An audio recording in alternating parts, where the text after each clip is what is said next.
उत्तर प्रदेश के निकाय चुनाव के बाद अब बारी है कि महापौर और पार्षदों के शपथ ग्रहण समारोह। आपको बता दें कि जिस तरीके से निकाय चुनाव संपन्न हुए उसके बाद निर्वाचन आयोग ने अपनी जो रिजल्ट थे वो सरकार को दे दी थी। अब राज्य सरकार उन लोगों की शपथ ग्रहण तैयारी कर ली है।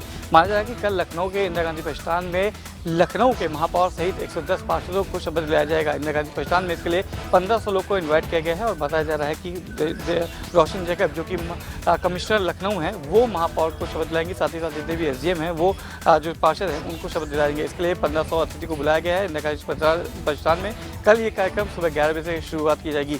इसको लेकर जिस तरीके से नगर विकास ने अपनी तैयारी की थी, माना जा रहा है कि जून के पहले हफ्ते में भी जिस तरह की जो बैठक है, जो बोर्ड की जो बैठक है, उनको बुलाया जाएगा ताकि तय समय पे 5 साल के कार्यकाल पूरा हो तो सभी पार्षदों, सभी महापौर और सभी बोर्ड के अध्यक्षों का जो कार्यकाल है वो एक साथ संपन्न हो सके। मुख्यमंत्री योगी आदित्यनाथ ने कानून व्यवस्था को लेकर एक अहम बैठक की थी, जिसमें साफ तौर पे उत्तर प्रदेश के सभी जिलों के कप्तानों को निर्देश जारी हुए हैं कि थाने पर आने वाली समस्याओं का त्वरित निस्तारण किया जाए। निस्तारण ना करने वाले जिलों के जो कप्तान हैं उनके ऊपर कार्रवाई होगी। उसके अलावा जो उत्तर प्रदेश के अंदर 7 कमिश्नरेट हैं उनके कमिश्नरों को भी सख्त निर्देश जारी किए गए हैं कि जो DCP स्तर के अधिकारी हैं, अगर थाने पर कोई शिकायत आती है और उन तक कोई शिकायत पहुंचती है तो उन शिकायतों का त्वरित निस्तारण कराया जाए।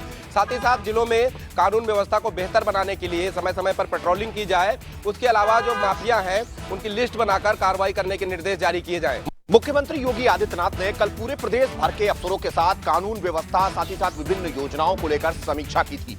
इस समीक्षा में मुख्यमंत्री योगी आदित्यनाथ ने स्पष्ट किया कि जो फील्ड के अफसर हैं वो रात्रि विश्राम वहीं करें जहां पर उनकी तैनाती है।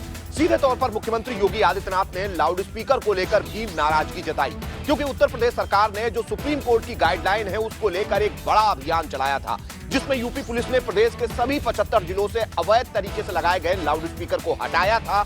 साथ ही साथ जो दूसरे लाउड स्पीकर या वाद्य यंत्र हैं उनकी ध्वनि को मानकों के अनुरूप कराया था। हालांकि इसके बाद लगातार कहीं न कहीं कई जगहों से ऐसी शिकायतें आई जहां पर दोबारा से लाउड स्पीकर लगा लिए गए या जो मानक तय है डेसिमल में उससे ज्यादा आवाज में उनको बजाया जा रहा था।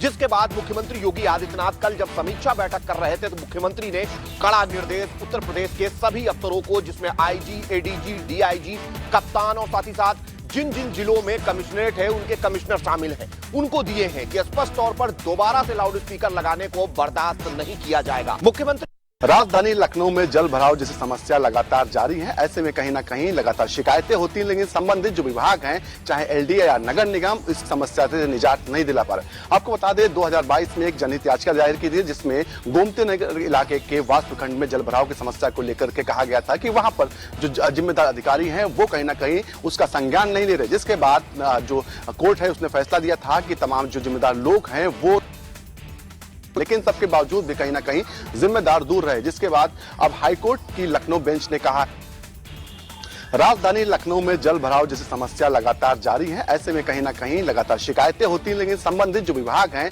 चाहे LDA या नगर निगम, इस समस्या से निजात नहीं दिला पा रहे। आपको बता दें 2022 में एक जनहित याचिका दायर की थी, जिसमें गोमती नगर इलाके के वास्तुखंड में जल भराव की समस्या को लेकर के कहा गया था कि वहां पर जो जिम्मेदार अधिकारी हैं वो कहीं ना कहीं उसका संज्ञान नहीं ले रहे। जिसके बाद जो कोर्ट है उसने फैसला दिया था कि तमाम जो जिम्मेदार लोग हैं वो जाकर के समस्या को दूर करें, लेकिन सबके बावजूद भी कहीं ना कहीं जिम्मेदार दूर रहे। जिसके बाद अब हाईकोर्ट की लखनऊ बेंच ने कहा है कि नगर निगम व जो LDA है उसके जो है अधिशासी अभियंता आज कोर्ट के सामने पेश होंगे और बताएंगे कि आखिर जो समस्या थी उसका निजात दिलाने के लिए विभाग की ओर से कौन से कदम उठाए गए। राजधानी के 8 रेलवे स्टेशनों को संवारने को लेकर के लगभग अब तक 8 करोड़ रुपए मिलने वाले हैं। यानी कि साफ है कि जिस तरीके से रेलवे की इन स्टेशनों को संवारा जाएगा, वहां लगी सीढ़ियां और वहां पे लगे CCTV कैमरे, इसके साथ ही साथ अत्याधुनिक तकनीकों के माध्यम से उसको संवारने की पूरी कयाद तेज हो चुकी है। यानी कि साफ है कि लखनऊ, राजधानी लखनऊ के यात्रियों के लिए अब एक बड़ी संतोषजनक सुविधा मिलने वाली है। यानी साफ है कि जिस तरीके से रेलवे स्टेशन में बैठ करके यात्रियों को काफी घंटों तक इंतजार करना पड़ता था, अब उसके बाद से वहां पे सुविधा मिलने के बाद से लोगों को समय का इंतजार करना थोड़ा कम हो जाएगा। यानी साफ है कि वहां की मिल रही सुविधाओं का लाभ भी यात्रीगण उठा सकते हैं, क्योंकि जिस तरीके से रेलवे को संवारने को लेकर के लगातार रेलवे प्रयास कर रहा है कि अपने स्टेशनों को संवारा जाएगा, और ये भी कयास लगा जा रही है कि जिस तरीके से रेलवे स्टेशनों को संवारेंगे फिर उसके बाद से यात्रियों की भी मात्रा बढ़ाई जाएगी। ऐसे में यात्रियों को लेकर के लगभग 8 करोड़ से अधिक रुपए का प्रस्ताव जो है वो दिया जाना है। इसमें लखनऊ को 8 स्टेशन होंगे जिनको संवार संवारने का पूरी प्रयास की जाएगी। भाजपा में आरसीपी सिंह और कन्हैया सिंह जब ज्वाइन किए तब से लगातार बिहार में यदि देखा जाए तो राजनीति में भूचाल सा आ रहा है। अब बात यहाँ तक आ गई कि अब श्रवण कुमार मंत्री जी का साफ तौर पे कहना है कि अब आरसीपी सिंह जब भाजपा में गए तब से ये फ्यूज बॉल की तरह काम कर रहे हैं।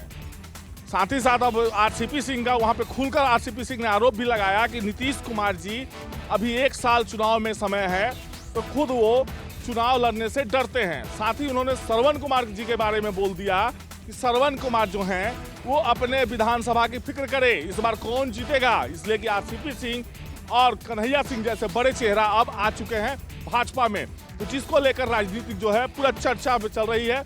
और बिहार में यदि बात करें इस बार राजनीति को लेकर तो कुछ भी नहीं कहा जा सकता है कि किस प्रकार आने वाले समय में चुनाव में भाजपा और महागठबंधन। शाहजहांपुर में कल शपथ ग्रहण समारोह होने वाला है। आपको बता दें कि शाहजहांपुर में पहली बार मेयर चुना गया है।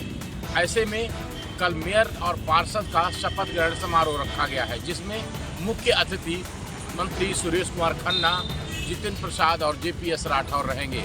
ऐसे में तमाम सांसद और विधायक भी मंच पर मौजूद रहेंगे।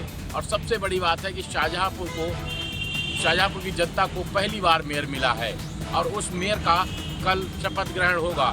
हालांकि मेयर बनते ही अर्चना वर्मा ने नगर में भ्रमण जारी कर शुरू कर दिया था और जगह जगह जो विकास कार्य चल रहे हैं उनको भी देखना शुरू कर दिया था। लेकिन अब ऐसे में शपथ लेने के बाद कल से स्वतः ही फिर से एक बार अर्चना वर्मा लगातार शहर में भ्रमण जारी रखेंगी और कहीं न कहीं ये देखना होगा कि पहली बार शाहजहांपुर को जो मेयर मिलेगा वो कितना विकास। मुख्य सचिव दुर्गा शंकर मिश्रा अयोध्या पहुंचे। उन्होंने अयोध्या में हो रहे विकास कार्यों का स्तरीय निरीक्षण किया। तो राम की पैड़ी, गुप्तार घाट और सूरज कुंड गए। इसके साथ साथ उन्होंने नवनिर्वाचित एयरपोर्ट का भी स्थलीय निरीक्षण किया। आपको बता दें, स्थलीय निरीक्षण के बाद उन्होंने अधिकारियों के साथ एक बैठक की। बैठक में बिंदुवार अयोध्या में हो रहे विकास पर चर्चा हुई। उन्होंने मीडिया से बात करते हुए बताया कि अयोध्या विश्व स्तरीय नगरी बन रही है। पूरी विश्व की निगाहें अयोध्या पर है।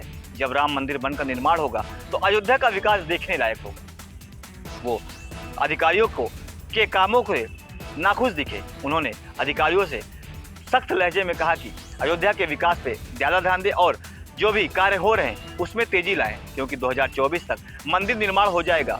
उससे पहले अयोध्या में बन रहे राम पथ निर्माण, भक्ति पथ, सभी का काम जल्द से जल्द करा दिया जाए। इनके मीटिंग में जिलाधिकारी नीतीश कुमार के साथ आईजी प्रवीण कुमार, एसएसपी मुनिराज जी और सीडीओ अनीता यादव भी मौजूद रही। मुख्य सचिव दुर्गा शंकर मिश्रा अयोध्या पहुंचे।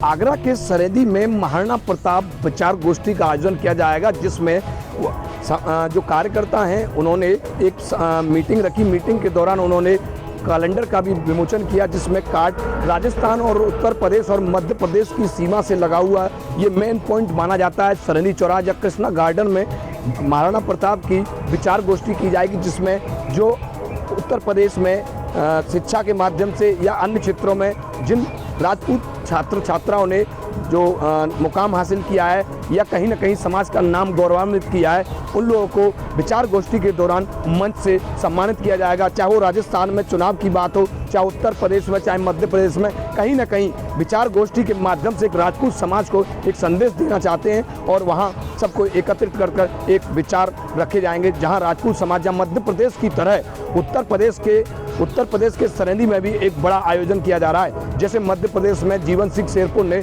मध्य प्रदेश की सरकार के खिलाफ हुंकार भरी थी, कहीं ना कहीं उत्तर प्रदेश में भी समाज को एकत्रित करने का काम कर रहे हैं। उत्तर प्रदेश के डिप्टी सीएम स्वास्थ्य महकमे को सुधारने के लिए लाख प्रयास कर रहे हैं, लेकिन स्वास्थ्य महकमा है कि सुधरने का नाम नहीं ले रहा है। ताज़ा मामला स्वास्थ्य महकमे का बड़ी लापरवाही का सामने आया है, जहाँ गुरबखशगंज थाने के अंतर्गत रहने वाला व्यक्ति पंकज, जिसने अपनी पत्नी का जिला महिला चिकित्सालय में नसबंदी कराई थी और नसबंदी कराने के बाद वह महिला प्रेग्नेंट हो जाती है। जब उसके इलाज के लिए वो जिला महिला अस्पताल ले जाते हैं तो वहाँ आशा बहू के बरगड़ाने पर उसको प्राइवेट नर्सिंग होम ले जाया जाता है। फिनिक्स हॉस्पिटल नाम से जो नर्सिंग होम संचालित है वहाँ ले जाया जाता है और वहाँ बड़ी लापरवाही के साथ जिस तरह से महिला की बच्चेदानी निकाल दी जाती है और उसके बाद उसके इन्फेक्शन होने के बाद कहीं ना कहीं फिनिक्स हॉस्पिटल उसको मैनेज करने के नाम पर अपने हॉस्पिटल में एडमिट रखता है और लाखों रुपए उसके पति से लिए जाते हैं, लेकिन उसके बाद जब उसकी हालत बिगड़ जाती है तो उसको